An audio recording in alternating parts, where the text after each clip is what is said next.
सम्पूर्ण नमस्कार छ।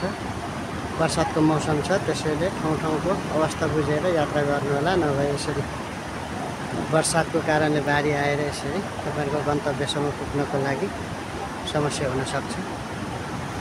यहाँनेर यो बेलाका नगरपालिकामा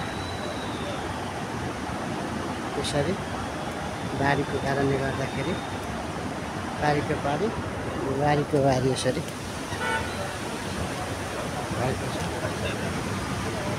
त्यसैले मौसमको जानकारी लिई ठाउँ ठाउँको अवस्था बुझेर यात्रा गर्नु हुन म अनुरोध गर्दछु सम्पूर्णलाई।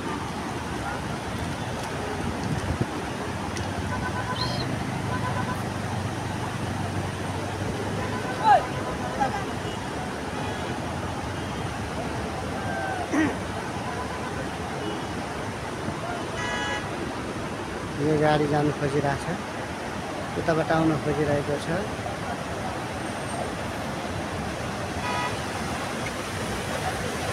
ओहो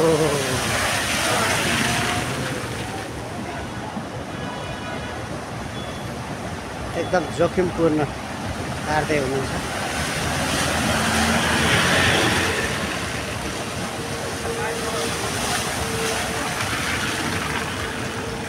तर यो चाहिँ एकदम जोखिमपूर्ण लाग्यो मलाई चाहिँ। यमराज छुट्टीमा हुँदाखेरि मात्र सफल हुने हो, अन्यथा यमलोक नै पुर्याउने हो। एकदम जोखिमपूर्ण हो।